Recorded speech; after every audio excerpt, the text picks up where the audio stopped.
नमस्कार, बहुत स्वागत है आपका हमारे खास कार्यक्रम मुद्दा में और मैं हूं आपके साथ सृष्टि मेहता। देखिए, वक्फ संशोधन विधेयक लोकसभा से पारित होने के बाद राज्यसभा में पेश हो गया है। इससे पहले वक्फ संशोधन बिल को लोकसभा में देर रात पारित किया गया। कई मंचों पर विरोध के बावजूद एनडीए में शामिल जेडीयू और टीडीपी ने अपना समर्थन दिया। आज इसी मुद्दे पर चर्चा करेंगे, लेकिन उससे पहले एक रिपोर्ट आपको दिखाते हैं।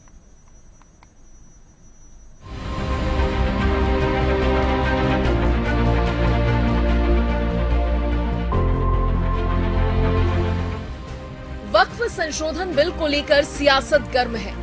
जहां सरकार इस बिल को अच्छा बता रही है, तो वहीं विपक्षी दल इसे बीजेपी का एजेंडा बता रहे हैं। इससे पहले लोकसभा में बुधवार को संसदीय कार्य मंत्री किरण रिजिजू ने वक्फ संशोधन विधेयक पेश किया। कई घंटे तक चली चर्चा के बाद बिल लोकसभा में पास हो गया। इस दौरान सदन में सत्ता पक्ष और विपक्ष में घमासान भी देखने को मिला। पहले क्या कर दिया था आप लोगों ने मतलब प्रीवियस यूपीए सरकार ने, राइट टू अपील, अगर ट्राइब्यूनल से आपको निजात नहीं मिल रहा है, ट्राइब्यूनल में आपका सुनवाई नहीं हो पाया, तो आप कोर्ट नहीं जा सकते हैं। ओनली रिव्यू पिटीशन में आप जा सकते हैं, जो बहुत ही सीमित दरवाजा खुला होता है। रिव्यू पिटीशन आप तो सर, आपसे ज्यादा कौन समझ सकता है उसमें आम आदमी कहाँ रिव्यू पिटीशन जा करके ये सब चक्कर खात के घूमते रहेंगे। इसलिए हम ये मानते हैं कि right to appeal must be the substantive right.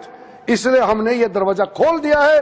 अगर ट्राइब्यूनल में आपको आपका हक नहीं मिला तो आप अपील कर सकते हैं। सिविल रिट आपका अपील करके किसी भी जगह में आपको जाने के लिए क्यों रोका जाना चाहिए। वहीं वक्फ बिल को लेकर विपक्ष ने केंद्र सरकार पर आरोप लगाते हुए कहा कि संविधान को रौंदा जा रहा है। ये दुखद है कि संख्या के आधार पर चीजें चल रही हैं। हम अपनी लड़ाई जारी रखेंगे और अदालत जाएंगे। देखिए, संविधान को रौंदा जा रहा है। देश के अंदर संविधान के साथ पूरी तरह से खिलवाड़ और मजाक हो रहा है और संख्या बल के आधार के ऊपर जो ये कार्रवाई हो रही है, ये बहुत दुखद है। हम लोग लड़ाई लड़ेंगे, लंबी लड़ाई है। देखिए क्या कोर्ट में जाएंगे, अभी तो कोर्ट का रास्ते खुले हैं, कोर्ट जाएंगे, क्यों नहीं जाएंगे, है ना। बिल्कुल क्लियर कट है, ये तो क्लियर कट है। हमने हाउस में भी कहा, लेकिन अपनी बात के सामने कोई चलने नहीं देते। संख्या बल के आधार के ऊपर सब काम किए हैं। तो दूसरी ओर वक्फ बिल लेकर हरियाणा के सीएम नायब सिंह सैनी ने कहा कि जब संविधान के अनुसार नियम प्रक्रिया होगी तो परेशानी नहीं होगी। इतना ही नहीं, सीएम सैनी ने ये तक कह दिया कि पहले वक्फ में काफी मतभेद थे, लेकिन अब वक्फ संशोधन बिल लाने के बाद कोई मतभेद नहीं रहेगा। नहीं, देखिए, क्योंकि नियम होने चाहिए। संविधान के अनुसार जब नियम प्रक्रिया होगी तो किसी को कोई दिक्कत नहीं आएगी। और उस नियम प्रक्रिया के अंदर जो वक्फ बिल आया है, क्योंकि कई प्रकार के डिस्प्यूटेड इसके अंदर थे, अब वक्फ बिल आने के बाद वो कोई डिस्प्यूट नहीं रहेगा, सारे डिस्प्यूट ठीक होंगे। तो वहीं वक्फ संशोधन बिल को लेकर कैबिनेट मंत्री अनिल विज ने कहा कि बिल में इससे पहले भी कई बार संशोधन हो चुके हैं। ये एक महत्वपूर्ण बिल है। संशोधन बिल लाया जा रहा है, विपक्ष कह रहा है कि ये हितकारी नहीं है, मुसलमानों के खिलाफ है। आपका क्या कहना है इस पर? देखिए, विपक्ष का आप पिछला सारा समय का किरदार निकाल के देख लो। अच्छी से अच्छी चीज़ भी अगर पास की जाती है तो ये उसका भी विरोध करते हैं। इनके ऊपर नकारात्मकता का जो है बहुत हावी है, हर चीज़ की उसमें करना। अब वक्फ बोर्ड में कुछ कमियां हैं, जो एक्ट है उन कमियों को दूर कर रहे हैं और विधिवत तरीके से कर रहे हैं। जेपीसी ने उसके ऊपर अध्ययन किया है और जेपीसी के बाद अब पार्लियामेंट में होगा। पार्लियामेंट में सबको बोलने का भी अधिकार मिलेगा। कोई आउट ऑफ द वे या इमरजेंसी लगा के तो नहीं कर रहे हैं ना, जैसे इंदिरा गांधी जी ने किया था। आउट ऑफ द वे जाके तो नहीं कर रहे हैं, सारा सिस्टम अपना रहे हैं। और प्रजातंत्र में यही तरीका है। जो उसमें कमियां होंगी वो उसको बताएंगे और जो विपक्ष है वो अपनी बात कहेगा। अब ऐसे बिना उसके अभी चर्चा हो रही है, क्या होगा क्या नहीं होगा, तो उसके बारे में ऐसी टिप्पणियां करना उचित नहीं। बहरहाल वक्फ बिल को लेकर सदन में सत्ता पक्ष और विपक्ष के बीच तकरार जारी है। जहां विपक्ष बिल के खिलाफ कोर्ट जाने की बात कह रहा है, तो ऐसे में आने वाले समय में देखना होगा कि सरकार क्या कुछ कदम उठाती है। Special desk, Haryana news. अब देखिए, लोकसभा में तो बिल पारित हो गया है और बहुमत के आधार पर राज्यसभा में भी माना जा रहा है कि यह पारित हो जाएगा। चलिए इस पर चर्चा के लिए खास मेहमानों का रुख कर लेते हैं। खास मेहमान मेरे साथ जुड़े हैं। सबसे पहले उनका परिचय आपसे करवा दूं। बीजेपी के प्रवक्ता रामराजी शर्मा मेरे साथ जुड़े हैं, स्वागत है आपका। ललित अरोड़ा जुड़े हैं, ये कांग्रेस के प्रवक्ता हैं, और साथ मेरे राजेंद्र जादौन जी जुड़ गए हैं, ये वरिष्ठ पत्रकार हैं। आप तीनों मेहमानों का बहुत बहुत स्वागत है जी। धन्यवाद। सबसे पहले मैं रामराजी शर्मा जी आपका ही रुख करना चाहूंगी। सबसे बड़ा आरोप जो इस वक्त विपक्ष लगा रहा है वो ये है कि सरकार बहुमत की ताकत के आधार पर अलोकतांत्रिक फैसले ले रही है, असंवैधानिक कानून बना रही है। सबसे बड़ा आरोप विपक्ष ये लगा रहा है आज के टाइम पे। देखो सृष्टि जी, मैं आपको बताना चाहूंगा, इसमें और ज्यादा पारदर्शिता लाने के लिए ये संशोधन बिल लाया गया है। और मैं आपको और बताना चाहूंगा, 23 राज्यों और 7 केंद्र शासित प्रदेशों में कुल 32 वक्फ बोर्ड हैं, जिनकी संपत्ति 8.72 लाख और क्षेत्रफल 37.8 लाख एकड़ है। ये सेना और रेलवे के बाद में सबसे ज्यादा संपत्ति वक्फ बोर्ड के पास में है। और इसमें ये एक तरह से भूमि माफियाओं का एक गढ़ हो गया था। इसमें और ज्यादा पारदर्शिता लाने के लिए ये संशोधन बिल हमारी सरकार लेकर आई। और जो राष्ट्रीय हित में होगा, जनहित में होगा, सरकार उस पर जब वो ऐसा बिल जरूर लाएगी, उस पर अमल करेगी। जो राष्ट्रीय हित में जो संभव होगा, सरकार ऐसा करेगी। और हद तो जब पार होगी, जब इनकी सरकार जा रही थी, केंद्र में इनकी सरकार जाते जाते ये 5 मार्च 2014 को जो हमारा शहरी विकास मंत्रालय है, उस टाइम में इनकी सरकार थी, इन्होंने 123 ऐसी प्रमुख संपत्तियां हैं जो दिल्ली वक्फ बोर्ड को दे दी इन्होंने। देखो कितना ज्यादा इन्होंने हमारी देवतुल्य जनता जनार्दन के साथ में अन्याय किया। और अब इसमें इस बोर्ड में जो संशोधन किया गया है, इसमें सुन्नी, बोरा और पिछड़े मुसलमान भाई, महिलाएं और विशेषज्ञ भी इसमें लिए जाएंगे। मैं समझता हूं ये बहुत अच्छा रहेगा, पारदर्शी रहेगा। और जैसा मैंने आपको बताया, पहले क्या होता था, पहले सेक्शन 40 था। सेक्शन 40 के अधीन कोई ये वक्फ बोर्ड जिस भी प्रॉपर्टी के ऊपर हाथ रख देता था, जिस पे ये मानता था, दावा कर देता था भाई ये प्रॉपर्टी हमारी है, हाँ। तो ये प्रॉपर्टी इनकी हो जाती थी, क्योंकि उसका तो अपील सिर्फ इनके ट्रिब्यूनल में होती थी। ट्रिब्यूनल में सारे मुस्लिम सदस्य होते थे। ये तो मैं समझता हूँ घोर अन्याय था। सरकार ने इसमें पारदर्शिता लाते हुए अब उस जमीन मालिक या भूमि का मालिक जो भी है, वो रेवेन्यू कोर्ट में जा सकता है, सिविल कोर्ट में जा सकता है, अन्य हाई कोर्ट में जा सकता है, अन्य ऊपरी अदालतों में जा सकता है। अच्छा, कह रही है इससे करोड़ों मुसलमानों को फायदा पहुंचेगा, ये थोड़ा समझाएंगे? इससे ये क्या फायदा होगा? ये मुसलमानों की प्रॉपर्टी मुसलमानों के पास ही रहेगी। और इसमें गरीब तबके जो इसकी आय होती है वो मुसलमानों के ऊपर ही खर्च होती है। इसमें और ज्यादा पारदर्शिता। पहले तो भूमि माफिया था, इसमें खा जाते थे, गिरोह था। अब क्योंकि ये मुसलमानों के ऊपर ही खर्च किया जाएगा, ये जरूरी है। ये जैसे जनता को ये बताना ये जरूरी है, जैसे गुमराह करे जा रहे, जमीन छीनी जा रही है, जमीन छीनी जा रही है हमारे मुसलमान भाइयों की। तो मुसलमान भाई तो इससे खुश हैं। वो तो इस माननीय मोदी जी का, विश्व के सबसे लोकप्रिय और ताकतवर प्रधानमंत्री आदरणीय नरेंद्र मोदी जी का, हमारे चाणक्य के रूप में विख्यात जो प्रसिद्ध रणनीतिकार हैं, सरदार पटेल जी के बाद में सबसे मजबूत गृह मंत्री के रूप में जाने जाते हैं आदरणीय अमित शाह जी का, सारे मुसलमान तो इस बात के लिए धन्यवाद कर रहे हैं। अरोड़ा जी, गिरोह था, गिरोह जो जिसकी नजर बढ़िया भूमिका। ठीक है रामराज जी, आपको रोक रही हूं। अरोड़ा जी, देखिए बीजेपी कह रही है करोड़ों मुसलमानों को इससे फायदा पहुंचेगा, तो क्या विपक्षी दल या खासतौर पर कहा जाए कांग्रेस माइनॉरिटी को डराकर अपना वोट बैंक खड़ा करने का काम कर रही है। ये आरोप मैं नहीं लगा रही, ये सवाल मैं नहीं कर रही, खुद केंद्रीय गृह मंत्री अमित शाह ने भी किया है। ललित अरोड़ा जी से मेरा सवाल है, इनको चुप करवाइएगा पहले। देखिए, देश में 14% मुसलमान हैं और उनके टोटल 24 एमपी बने, बीजेपी से कोई भी नहीं है, पहली बात। दूसरी बात, कौन से लोगों के साथ गड़बड़ हो रही है कि लाखों करोड़ों लोगों को जो है इससे फायदा होगा? एक भी तरीका तो बताओ, फायदा कैसे होगा? हुजूर की बात करने से क्या हासिल होने वाला है?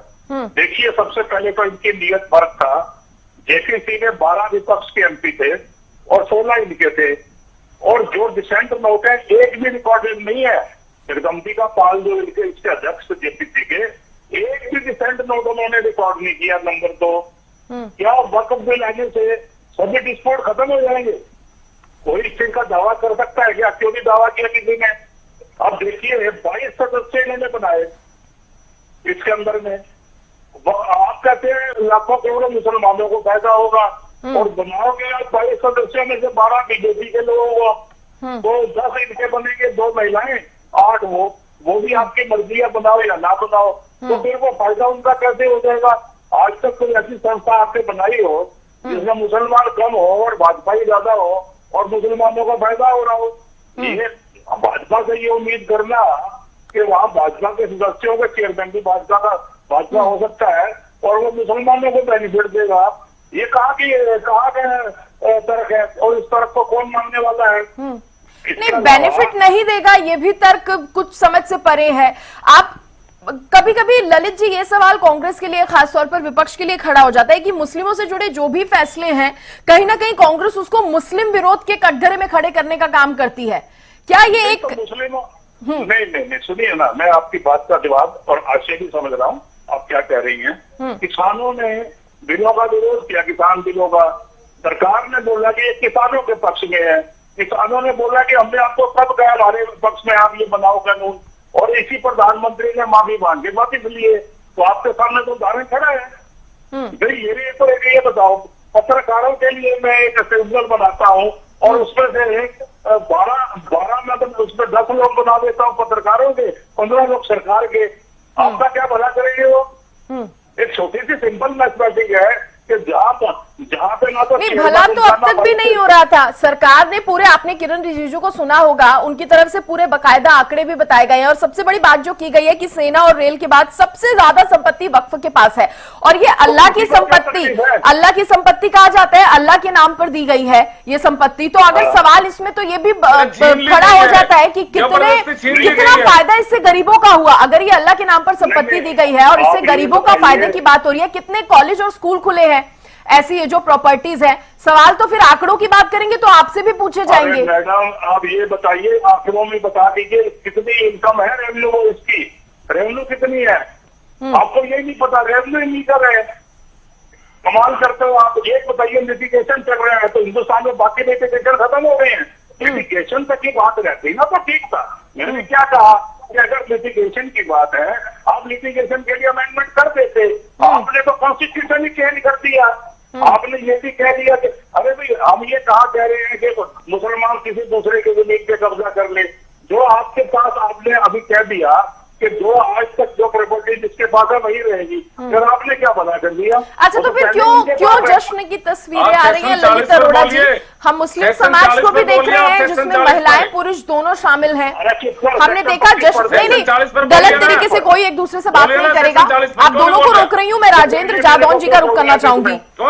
ठीक है, मैं जादौन जी का रुख कर रही हूँ क्योंकि समय हमारे पास ज्यादा नहीं है। राजेंद्र जादौन जी, एक तो आप ललित अरोड़ा जी की बात पर थोड़ा सा स्पष्टीकरण दीजिए, और रामराज जी रुक जाइए, रामराज जी रुक जाइए, आपके पास आऊंगी तब आप बोलना, अपनी बात रखना। राजेंद्र जादौन जी, विपक्ष कह रहा है, खासतौर पर अगर मैं अखिलेश यादव का जिक्र करूं, उन्होंने सदन में ये बात कही है कि ये देश में जो सेक्युलरिज्म की इमेज है उस पर धब्बे का काम कर रहा है या धब्बे का काम करेगा। क्या वाकई ऐसा है? नहीं, देखिए, ऐसा है कि अभी जो मैं सुन रहा था कि वो कह रहे हैं कि बहुमत से जो है अलोकतांत्रिक काम कर रहे हैं। ये अलोकतांत्रिक तो बहुमत भले ही और बहुमत से सारे काम किए जाते हैं, बात अलग है। लेकिन बहुमत भी जो है संविधान के दायरे से बाहर काम नहीं कर सकता। ये है, तो उसमें जो है ना, जो भी है, अब अगर इनको ये लगता है कि ये जो संशोधन बिल है ये अलोकतांत्रिक है, अनपार्लियामेंट्री है, असंवैधानिक है, तो उसको चैलेंज किया जा सकता है सुप्रीम कोर्ट में। बिल्कुल, क्योंकि सरकार जो है ना, चाहे बहुमत की कितनी ताकत हो उसके पास, वो जो है उसको संविधान के दायरे में ही करना हो। और संविधान में नीति सिद्धांत है, समानता का सिद्धांत है, धर्मनिरपेक्षता भी है, और सभी के साथ बराबरी का सिद्धांत है, तो वो सब लागू हो रहा है इस कानून में। और अगर उनको लगता है कि इसमें असंतुलन है उस दृष्टि से, तो फिर जो है ना इसको चैलेंज किया जा सकता है। तो मेरे ख्याल से कि विरोध की जगह विरोध है, ठीक है, उनको अगर लगता है कि इसमें कुछ आपत्तिजनक बातें हैं तो उसकी रिव्यू के लिए सुप्रीम कोर्ट जा सकते हैं, और वक्फ ट्रिब्यूनल भी बना हुआ है। लेकिन जादौन साहब, क्या मुस्लिमों के हित में बदलाव का मतलब सेक्युलरिज्म का विरोध ही है? अब ये माना जाए, क्योंकि हम हर बार देखते हैं जादौन साहब, इसकी ये व्याख्या कैसे कर सकते हैं? ये तो इस तरह की व्याख्या तो हो नहीं सकती कि ये सेक्युलरिज्म का विरोध है। ये सरकार, लेकिन विपक्ष तो कहीं ना कहीं यही इमेज बनाने की कोशिश करता है। नहीं, वो प्रॉपर्टी को बैलेंस करने की बात है कि प्रॉपर्टी जो है वो उसको सत्यापित होना चाहिए। वो सत्यापन की प्रक्रिया उन्होंने रीसेट की, दोबारा पुनर्निर्धारित कर दी, ताकि जो है ना प्रमाणीकरण प्रॉपर्टी का वो ठीक से हो सके, बाकायदा दस्तावेजों के आधार पर हो। और ये हो, अभी उसमें बाकी प्रॉपर्टीज में ये भी है कि इंटरनल प्रॉब्लम भी है कम्युनिटी में। ये है कि बहुत सारे प्रभावशाली मुस्लिम जो पर्सन्स हैं उन्होंने उसमें अतिक्रमण किया हुआ है, और वो कुछ किराया और उसकी जो इनकम है वो भी रुकी हुई है। तो मेरे को लगता है कि इस नए कानून के आने से ये अतिक्रमण भी समाप्त होंगे, और उसकी जो रेगुलर इनकम आनी चाहिए वक्फ बोर्ड को, वो भी आएगी। तो इसको पूरी तरह से एक तरफा तरीके से देखे जाने की बजाय अगर उसमें कमियां दिखाई देती है तो उसको आप संवैधानिक फोरम में लेके जाइए, संवैधानिक कोर्ट में लेके जाइए, सुप्रीम कोर्ट में बिल्कुल। और पारदर्शिता आना तो अच्छी बात है, अगर पारदर्शिता आएगी तो ये तो बहुत अच्छी बात है। रामराज जी, अब मामला कोर्ट तक जाने की बात विपक्ष ने कह दी है। देखो, मैं बता रहा हूं, मैंने आपको बताया, अगर वक्फ बोर्ड आपके, हमारे और ये कांग्रेस वाला भाई है, इसके घर पे दावा कर देगा तो वो उसी का हो जाएगा। उसके खिलाफ सिर्फ ट्रिब्यूनल में जा सकते हैं, ट्रिब्यूनल में, और ट्रिब्यूनल के भी सदस्य वो सारे मुसलमान हैं। और अब आप रेवेन्यू कोर्ट में जा सकते हैं, हाई कोर्ट में जा सकते हैं, सुप्रीम कोर्ट में जा सकते हैं। ये तो बहुत ऐतिहासिक कदम है। और कांग्रेस ने जिस तरह से हमारे देश का बंटाधार कर दिया, जिस तरह से कांग्रेस पार्टी ने अच्छी अच्छी प्रॉपर्टियां वक्फ बोर्ड को दे दी, और उससे कांग्रेसी लाभ उठा रहे थे, आम मुसलमान को कोई लाभ नहीं था इसका। इस प्रॉपर्टी से जो इनकम थी वो कांग्रेसियों का लाभ हो रहा था, और कांग्रेसियों का इसलिए पेट में दर्द हो रहा है। और वैसे भी कांग्रेस का हिंदू विरोधी चेहरा कल संसद में सामने आ गया था, क्योंकि कांग्रेस पार्टी में तो जिन्ना की आत्मा का वास हो गया है।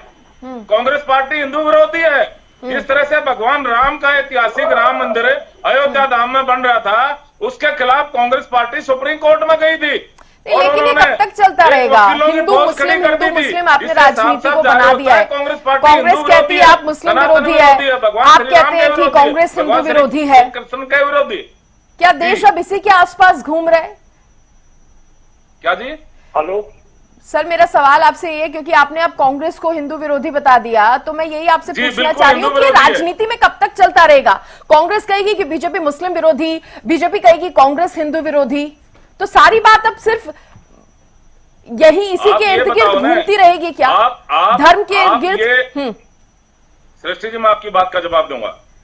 आप ये बताओ, इस बिल से, ये संशोधित बिल है, 5 बार कांग्रेस में भी इसमें अमेंडमेंट किया, इस बिल से कांग्रेस पार्टी के पेट में दर्द क्यों हो रहा है? आप ये बताओ।